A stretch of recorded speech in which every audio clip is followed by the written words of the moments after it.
இவ்வளவு கேடுகட்ட அரசியலை நீங்கள் செய்வீங்க அப்படின்னா அப்போ நீங்க சொல்லுவது உண்மைதான். உங்களுக்கும் திமுகவுக்கும் தான் போட்டி. திமுக எவ்வளவு தூரம் இன்னைக்கு வந்து ஒரு ரோகான ஒரு ஹிஸ்டரி அவங்களுடைய வரலாற்றை வந்து வச்சிருக்கோம் அவங்களுடைய அரசியல் பாதையில பயணத்துல, அதே நீட்சியாகத்தான் நீங்களும் அரசியல் செய்யணும் அப்படின்னு.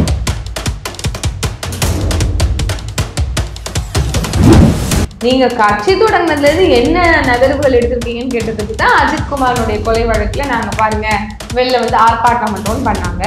அப்போது அவங்க கட்சியை சார்ந்தவர்கள் எல்லாம் தான் கேட்டாங்க, எஸ்ஐடி இருக்க சிபிஐ எதற்கு அப்படின்னு கேட்டாங்க. அதற்கு பிறகு சிபிஐ விசாரணையே தேவையில்லை அஜித்குமாருடைய கொலை வழக்குல அப்படின்னு கோரியவர்கள் அவர்கள் தான்.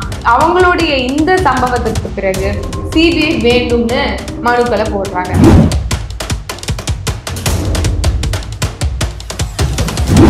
அப்ப என் மாநில போலீஸ்காரங்களை என் மாநில காவல்துறையை நீ வந்து அவமதிக்கிறதா தானே ஆச்சு. இவங்க என்ன அறிவாளிகள் இல்லையா? இவங்க சரியா இவங்க ஆய்வு பண்ண மாட்டாங்களா? அப்போ நீ ஆல்ரெடி அந்த மனு கோரியதுலயே இவ்வளவு ஹம்பக் பண்ணி வச்சிருக்கேன்னா விசாரணைக்கு முன்னாடி பல விசாரணைகள் நீங்க நடத்த வேண்டியது இருக்கு அப்படிங்கிறத நமக்கு இதுல இருந்து புரிந்து கொள்ள முடிகிறது. அப்போ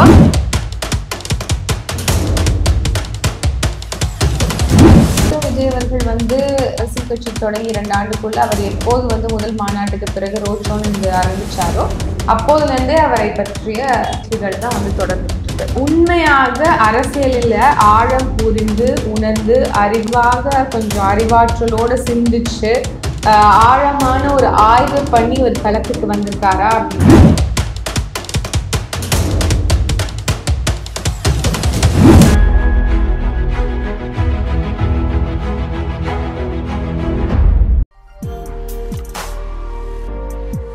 அக்காட் வியூவர்ஸ் எல்லாருக்கும் வணக்கம். இன்னைக்கு நம்ம கூட யார் இருக்காங்கன்னா நாம் தமிழர் கட்சியை சேர்ந்த பாத்திமா ஃபர்கானா அவங்க தான் இருக்காங்க. இப்போ சமீபத்திய அரசியல் நிகழ்வுகள் அவங்ககிட்ட விவாதிக்க போகிறோம். வாங்க அவங்கள சந்திக்கலாம். வணக்கம். எப்படி இருக்கீங்க? முன்னாடியே சொன்ன மாதிரி இந்த 2 வாரங்களாவே நம்ம தமிழ்நாட்டு அரசியல ரொம்ப பரபரப்பான நேரம், அதே சமயம் ரொம்ப சோகமான நேரமும் கூட. 41 உயிர்கள் நம்மளை விட்டு போயிருக்கு. அந்த வகையில ஒரு மிகப்பெரிய போராட்டம் ஒரு 2 வாரம் கழித்து தமிழக வெற்றி கழகத்தோட நிர்வாகிகளாக வெளியே வந்து பேச ஆரம்பிச்சிருக்காங்க. சொன்ன மாதிரி சிபிஐ விசாரணை இப்ப கேட்டிருக்காங்க. அந்த சிபிஐ விசாரணை பொதுவாகவே சிபிஐ விசாரிச்சு எந்த வழக்குமே நமக்கு விடை கிடைக்கல அப்படின்னு தான் சொல்லி ஆகணும். பல்வேறு வழக்குகள் பெண்டிங்ல தான் இருக்கு. இந்த வழக்கு எந்த கோணத்துல போகணும்னு உங்களுக்கு தோணுது? நீங்க சொன்னது போல அரசியல் களத்துல பல நிகழ்வுகள் நடக்குது. குறிப்பா சொல்லணும் அப்படின்னா அண்மையில மீண்டும் ஒரு ஆணவ படுகொலை வந்து நடந்திருக்கு. அதை குறித்து பெருசா விவாதிக்கிற மாதிரி தெரியல ஊடகங்கள். ஆனால் மீண்டும் விஜயனுடைய சுற்றி நடக்கக்கூடிய அரசியலையே மையப்படுத்துது அப்படின்னா இங்க வந்து தேர்தல் காலம் நெருங்கிருச்சு அப்படின்னு தான் நம்ம பார்க்கணும். 4 ஆண்டு காலத்துல இந்த ஆட்சி அதிகாரத்துல இருப்பவர்கள் செய்யக்கூடிய தவறுகளை வந்து தொடர்ச்சியாக அரசியல் நோக்கர்களும் இல்லை சுற்றத்துல இருக்கக்கூடிய விமர்சகர்களும் பார்த்து அதை வந்து பின் பாயிண்ட் பண்ணி கேட்பாங்க. ஆனால் இங்கே முழுக்க முழுக்க விஜய் அவர்கள் வந்து அரசியல் கட்சி தொடங்கி 2 ஆண்டுக்குள்ள அவர் எப்போது வந்து முதல் மாநாட்டுக்கு பிறகு ரோட் ஷோன்னு ஆரம்பிச்சாரோ அப்போதுலேருந்தே அவரை பற்றிய பேச்சுகள் தான் வந்து தொடர்ந்துகிட்டு இருக்கு. இப்போ நம்ம என்ன சொல்றோம் அப்படின்னா உண்மையாக அரசியலில் ஆழம் புரிந்து உணர்ந்து அறிவாக கொஞ்சம் அறிவாற்றலோட சிந்திச்சு ஆழமான ஒரு ஆய்வு பண்ணி ஒரு களத்துக்கு வந்திருக்காரா அப்படின்னா இல்லை. அப்ப அங்கேயே அவருடைய ஷார்ட் கமிங்ஸ் இருக்கு. இப்ப அந்த ஷார்ட் கமிங் எல்லாம் சேர்ந்து சொந்த புத்தி இல்லை, அதாவது யாராவது சொல்லி கொடுத்து கேட்கக்கூடிய சரியான புத்தியும் இல்லை, சொந்தமாக படிப்பாற்றலும் இல்லை, அறிவாற்றலும் இல்லை. அப்படிங்கும் போது இன்னைக்கு அவர் அந்த இவர் எந்த இடத்துக்கு தள்ளப்பட்டாரு அப்படின்னா 41 உயிர்கள் வந்து மரணமாகக்கூடிய ஒரு அவல நிலை தான் வந்து இன்னைக்கு ஏற்பட்டிருக்கு. ஆனா இதுல கொஞ்சம் கூட எனக்கு பொறுப்பு இல்லைன்னு சொல்லக்கூடிய நிலையில வந்து ஏமாளிகளாக தமிழ்நாடு மக்கள் கருதப்படுகிறார்கள் அப்படிங்கிறது தான் நம்மளால பார்க்க முடியுது. இதை தாண்டி ஒரு அரசியல் நாடகம் இங்க அரங்கேறுது. அதுதான் சிபிஐ, சிஐடி, ஐபி அப்படின்னு போய்கிட்டு இருக்கு. இப்போ சிபிஐ, சிஐடி, ஐபி இல்ல எஸ்ஐடின்னு எந்த துறை உண்மையாக இதை விசாரித்தாலும் உண்மை வெளியே வரும்ல. விஜய் அவர்கள் சொல்லுவது போலயே நீதி வெல்லும்ல. நீதி வெல்லும் அப்படின்னா நீங்கள் தண்டிக்கப்படுவீர்கள் அப்படின்னு எனக்கு சொல்ல தோணுது. நமக்கு வந்து சிலப்பதிகாரமும் திருக்குறளும் சொல்லுது, ஊழ்வினை உறுத்து வந்து ஊட்டும் அப்படிங்குது, முற்பகல் செய்யும் பிற்பகல் விளையும் அப்படின்னு சொல்லுது. அப்போ ஒரு அரசியல் கட்சி தொடங்கி இதுவரைக்கும் எதுவுமே நடக்கலன்னு சொல்றதே உங்களோட நெக்லிஜென்ஸ்ன்னு பார்க்கலாம், இல்ல உங்களுடைய லெத்தாஜின்னு பார்க்கலாம். இது வரைக்கும் நீங்க விக்கிரவாண்டி கூட்டம், இல்ல வந்து மதுரை மாநாடு, அதுக்கப்புறம் 2-3 இடங்கள்ல ரோட் ஷோ எல்லாம் பண்ணிட்டீங்க. எவ்வளவு இடங்கள்ல அசம்பாவிதங்கள் நடந்திருக்கு அப்படிங்கிறது நமக்கு தெரியும். ஆனால் இருந்தும் இதுவரைக்கும் எதுவுமே நடக்கலன்னு மறைக்கும் போதே அங்க எவ்வளவு பெரிய ஒரு சந்தர்ப்பவாதம் இருக்கு அப்படிங்கிறத நம்மளால புரிஞ்சுக்க முடியுது. இப்ப இதை வைத்து இதை வைத்து இன்னைக்கு வந்து 41 உயிர்கள் மரணித்திருக்கிறாங்க. அதற்கு வந்து நாம பொறுப்பேற்கணும்ன்றது இல்லாம அதை வைத்து ஒரு அரசியல் செய்யணும்னு நினைக்கிறாங்கல்ல, அதை வைத்து ஒரு லாபம் தேடிக்கொள்ளணும் அப்படின்னு சொல்லி நினைக்கிறாங்களா, அதை வைத்து திருப்பி மீண்டும் வந்து ஒரு அரசியலை வந்து தொடரணும் அப்படின்னு நினைக்கிறாங்கல்ல, அது எவ்வளவு ஆபத்தானது அப்படிங்கிறது நம்மளுடைய மக்கள் உணர வேண்டிய ஒரு தருணமாக நான் பார்க்கிறேன். இப்ப தேர்தல் வந்துருச்சுங்கிறதுக்கான அறிகுறி தான் இது எல்லாமே. சிபிஐக்கு நீங்க வந்து அனுப்புறீங்க அப்படின்னா, கடந்த காலத்துல சிபிஐ வேணாம்னு போரிட்டதும் நீங்க தான். நீங்க கட்சி தொடங்கினதுல இருந்து என்ன நகர்வுகள் எடுத்திருக்கீங்கன்னு கேட்டதுக்கு தான் அஜித்குமாரனுடைய கொலை வழக்குல நாங்க பாருங்க வெளில வந்து ஆர்ப்பாட்டம் மட்டும் பண்ணாங்க. அப்போது அவங்க கட்சியை சார்ந்தவர்கள் எல்லாம் தான் கேட்டாங்க, எஸ்ஐடி இருக்கு, சிபிஐ எதற்கு அப்படின்னு கேட்டாங்க.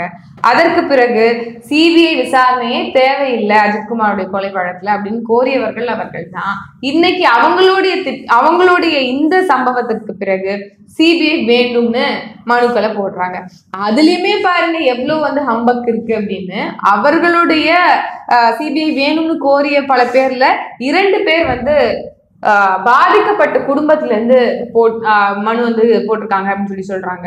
அந்த 2 பேர் குடும்பத்துக்கும் தனிப்பட்ட முறையில போய் ஊடகங்கள் சந்திச்சு கேட்கும்போது அவங்க என்ன சொல்றாங்க அப்படின்னா, இதுக்கும் எங்களுக்கும் சம்பந்தம் இல்லை. செல்வராஜ் அவங்க மனைவியை இழந்துட்டு அவர் சொல்றது என்னன்னா, என் பையனுக்கு வேலை வாங்கி தருவேன்னு ஒரு அதிமுகக்காரர் கையெழுத்து வாங்கிட்டு போனாரு, அப்படி பொய்யா கையெழுத்து வாங்கி இந்த மாதிரி பண்றாங்க போல இருக்கு அப்படிங்கறது அவரும் மையம் எழுத்திருக்காரு. அதே மாதிரி பிராத்திக் அப்படிங்கிற பையனுடைய அப்பா வந்து மனு போட்டதாக சிபிஐ மனு கோரியதாக சொல்றாங்க. அங்கேயுமே அந்த பிராத்திகனுடைய அப்பா அந்த அவங்க குடும்பத்தை விட்டு போய் பிரிஞ்சு போய் ரொம்ப நாள் ஆச்சு, அவங்க 2 பேருமே மேரிட்டல் அக்ரிமெண்ட்குள்ள இல்ல அப்படிங்கறத அவங்க தெரிவிச்சாங்க. அப்ப அதுல எவ்வளவு ஃப்ராடு தனம் உள்ள மாதிரி தெரியும். இன்னும் ஆட்சிக்கு வரல, கட்சி வந்து தொடங்கி ஒரு 2 வருஷம் கூட முடியல, இன்னும் உங்களோட கொள்கை நிலைப்பாட்டுல நீங்க தெளிவா இல்ல, உங்களுடைய தொண்டர்களுக்கே நீங்க என்ன பண்றீங்கிறது புரியாம இருக்கும்போது இவ்வளவு கேடுகட்ட அரசியலை நீங்கள் செய்வீங்க அப்படின்னா, அப்போ நீங்க சொல்லுவது உண்மைதான், உங்களுக்கும் திமுகவுக்கும் தான் போட்டி. திமுக எவ்வளவு தூரம் இன்னைக்கு வந்து ஒரு ரோகான ஒரு ஹிஸ்டரி அவங்களுடைய வரலாற்றை வந்து வச்சிருக்கோ அவங்களுடைய அரசியல் பாதையில பயணத்துல, அதே நீட்சியாகத்தான் நீங்களும் அரசியல் செய்யணும் அப்படிங்கறத பாக்குறீங்க அப்படிங்கறத நம்மளால புரிந்து கொள்ள முடிகிறது. அப்ப என்ன ஊழல் பண்ணணும், அதிகாரம் கொடுத்து அதையும் பண்ணுவாங்க அப்படின்னு தான் நமக்கு தோணுது. விஜய் அவர்கள் உண்மையாகவே மக்களுக்கான தலைவர் அப்படின்னு நினைத்தாருன்னா அவர் இந்த மாதிரி தேவையில்லாத ஒரு கைட்லைன்ஸை போலீஸ்க்கு கொடுக்க மாட்டாரு. முதல்ல நீங்க யாரு, நீங்க ஒரு சாதாரண மனுஷன் தானே, சாதாரண மனிதனா நீங்க உணர்றீங்களா, மக்கள்கிட்ட இறங்கி வரல, எந்த ஒரு சிக்கல்லையும் மக்களோட இறங்கி போய் நிக்கல, தூய்மை பணியாளர்களா வீட்டுக்கு கூட்டிட்டு வந்து பாத்தீங்க, ஜாக்டோ ஜியோவா வீட்டுக்கு கூட்டு வந்து பார்க்கணும், நீங்க பரந்தூர் விமான பிரச்சனையா அங்க இருக்கக்கூடிய அமைப்பாளர்களை வீட்டுக்கு கூட்டு வந்து பார்க்கணும் அப்படின்னு சொல்லி சொன்னீங்க. பனையூர்ல இருந்து மற்றவங்க எல்லாரையும் மக்களை சந்திக்கணும், பாதிக்கப்பட்டவர்களை சந்திக்கணுங்கிறது போய் பனையூரையே கூட்டிட்டு ஊர்களுக்கு எல்லாம் போகணும்னு நினைச்சுதான் அந்த ராட்சத வாகனத்தை கூட்டிட்டு மொபைல் பனையூரை எடுத்துக்கிட்டு போனீங்க. அந்த மொபைல் பனையூர் 41 உயிர்களை பலி வாங்கியதற்கு பிறகும் இன்னைக்கு வரைக்கும் வந்து அவர் வந்து குற்ற உணர்வு இல்லாம இன்னைக்கும் ஒரு பொலிட்டிக்கல் கெயினுக்காக, ஒரு பொலிட்டிக்கல் லாபத்துக்காக நீங்க வந்து பிளேம் கேம் விளையாண்டுட்டு இருப்பீங்க அப்படின்னா இதை நம்ம என்ன பார்வையில பாக்குறது, அப்படிங்கறது என்னுடைய கேள்வி. நீதிமன்றத்துல ஒரு வழக்கு நடைபெறுது. என்ன வழக்குனா சிபிஐ விசாரிக்கணுமா இல்ல எஸ்ஐடி விசாரிக்கணுமா அப்படின்றதுதான் கேள்வி. பட் ஆனா இப்ப ஏதோ ஒரு ஆன்சர் தான் கிடைக்கும், ஆப்வியஸ்லி சிபிஐ எஸ்ஐடி. பட் ஆனா சிபிஐ விசாரிக்கணும்னு வந்த ஆன்சரையே ஏதோ அவங்க வின் பண்ண மாதிரி தமிழை வெற்றி கழகத்தோட தொண்டர்களும் சரி, விஜய் அவர்களும் சரி, நீதிபதிகளும் போடுறாங்க.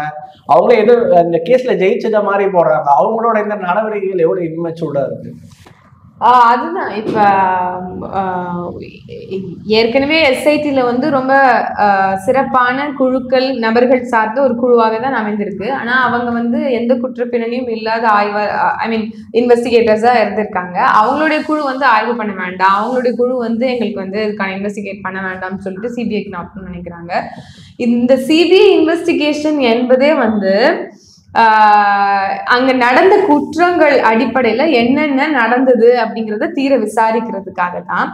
இது வந்து எஸ்ஐடி விசாரிக்க வேண்டாம், இல்ல நம்மளுடைய மாநில காவல்துறை விசாரிக்க வேண்டாம் அப்படின்னு சொல்லி அவங்க வந்து மேல, அதாவது ஒன்றிய அரசினுடைய கைப்பாவையாக இருக்கக்கூடிய இல்ல ஒன்றிய அரசினுடைய சார்பில் இருக்கக்கூடிய இந்த சிபிஐ வழியாக போகணும் அப்படின்னு நினைக்கிறாங்க. பட் ஆக்சுவலி அவங்களே ஒரு ட்ராப்குள்ள ஃபாலோ ஆயிட்டாங்க அப்படிங்கறது அவங்களே உணர தவறிருக்காங்க அப்படிங்கறத நான் பார்க்கிறேன். உண்மையாகவே அரசியல் புரிந்தவர்கள் தெளிந்தவர்கள் இந்த மாதிரியான ஒரு பிழை பண்ணுவாங்க. ஏன்னா ஏற்கனவே சொன்னது போல வீடியோ எவிடன்சஸ் தான் நிறையவே ஆதாரங்கள் இருக்கு. நீங்க வந்து எத்தனையோ குற்றங்களை வந்து ஆளும் தரப்பு மீது வந்து வைக்கிறீங்க. ஆனால் அது எல்லாத்துக்குமே வந்து ஆவணங்கள் இருக்கா, அது எல்லாத்துக்குமே விட்னஸஸ் எவிடன்சஸ் இருக்கா அப்படின்னா இல்ல. ஆனா அங்க என்ன நடந்தது, ஏன் செருப்பு தூக்கி போட்டாங்க, எவ்வளவு பெரிய கிரவுட் இருந்தது, ஏன் வந்து விஜய் வந்து 3 மணிக்கு அவர் வந்து அங்க வரல, ஏன் வந்து 12 மணிக்கு வரேன்னு சொன்னாரு அப்படிங்கிற எல்லா விஷயத்தையும் நீங்க ஏன் தாமதிச்சீங்க, 8 மணிக்குன்னு சொல்லிட்டு 8:45 தான் வீட்டுல இருந்தே கிளம்பினேன், வீடியோ ஃபைல்ஸா இருக்கட்டும், இல்லைன்னா வந்து 12 மணிக்கு நாமக்கல் போறேன்னு சொல்லிட்டு 7 மணிக்கு போனதா இருக்கட்டும், எல்லாவற்றுக்குமே வந்து காணொலி ஆதாரங்கள் இருக்கு. அப்ப நீங்க அங்க போனீங்கன்னா நீங்க தான் அம்பலப்படுவீங்க. அங்க பிழை என்ன அப்படின்னு எல்லாருக்குமே வெட்ட வெளிச்சமா தெரியுது. லேமேனுக்கு கூட தெரியுதுல்ல, ஒரு காமன் மேன் கூட யார் மேல தப்பு அப்படிங்கிறது புரியுதுல்ல. அப்படி இருக்கும்போது சிபிஐக்கு நகர்த்துவதன் மூலமாக நீங்க காலம் தாழ்த்தணும் அப்படிங்கிறது தான் நினைக்கிறீங்க. அதுக்குள்ள வேற ஏதாவது ஒரு பிரச்சனையில மக்கள் டைவர்ட் ஆயிடுவாங்க அப்படின்னு நினைக்கிறது தான் இல்லைன்னு நம்மளால புரிந்து கொள்ள முடிகிறது. அதிலுமே வந்து சிபிஐ என்பதே நம்மளுடைய தன்னாட்சி அதிகாரத்துக்கு எதிரானது அப்படிங்கிறது தான். நாம் தமிழர் கட்சி வந்து எந்த ஒரு சிக்கலையும் வந்து தன்னுடைய கொள்கை நிலைப்பாட்டில இருந்து தான் பார்க்கும். அதற்கான எடுத்துக்காட்டு தான் நேற்றைக்கு கூட சீமான் அவர்கள் செய்தியாளர்களை சந்தித்து பேசும்போது சொன்னார், சிபிஐ என்பது தன்னாட்சி அதிகாரத்துக்கு எதிரானது. நான் சிபிஐ ஐபிஐ இது எல்லாத்தையும் என்ஐஏ இது எல்லாத்தையும் நான் நம்பல. அப்ப என் மாநில போலீஸ்காரங்களை என் மாநில காவல்துறையை நீ வந்து அவமதிக்கிறதா தானே ஆச்சு. இவங்க என்ன அறிவாளிகள் இல்லையா, இவங்க சரியா இவங்க ஆய்வு பண்ண மாட்டாங்களா? அப்போ நீ ஆல்ரெடி அந்த மனு கோரியதுலயே இவ்வளவு ஹம்பக் பண்ணி வச்சிருக்கேன்னா விசாரணைக்கு முன்னாடி பல விசாரணைகள் இங்க நடத்த வேண்டியது இருக்கு அப்படிங்கறத நமக்கு இதுல இருந்து புரிந்து கொள்ள முடிகிறது. அப்போ எங்க ட்ரூத் வந்து ட்ரையம்ப் ஆகும் அப்படிங்கிறது தான் இங்க ஒரு கேள்விக்குறியாகவே இருக்கு. ஆனால் வந்து இதுல இருந்து நம்ம ஒரு விஷயம் புரிஞ்சுக்கலாம், மக்கள் வந்து எதை பார்க்கிறார்களோ அதை நம்பக்கூடியவர்களாக இருக்கிறார்கள். அப்ப நாம காண்பிக்க வேண்டிய விஷயம் வந்து உண்மையாக இருக்கணும். அதனுடைய முக்கிய பங்கு வந்து ஊடகங்களுக்கு இருக்கு அப்படின்னு பாக்குறேன். ஈஸியா வந்து ஒரு சார்பில் எடுத்து மக்கள் கிட்ட வந்து இது நடந்துச்சுன்னு சொல்றது வேற. ஆனால் உள்ளது உள்ளபடி மக்களுக்கு கொண்டு போய் காமிச்சு இதுக்கு அவங்க கிட்டயே வந்து தீர்வையும் சிந்தனையும் வந்து தூண்டுவதுதான் சரியாக இருக்கும் அப்படிங்கிறது தான் என்னுடைய பார்வை. ஓகே, இவ்வளவு நேரம் உங்களோட நேரத்தை கொடுத்து பேசுறதுக்கு ரொம்ப நன்றி. இதே மாதிரி இன்னொன்று நன்றி.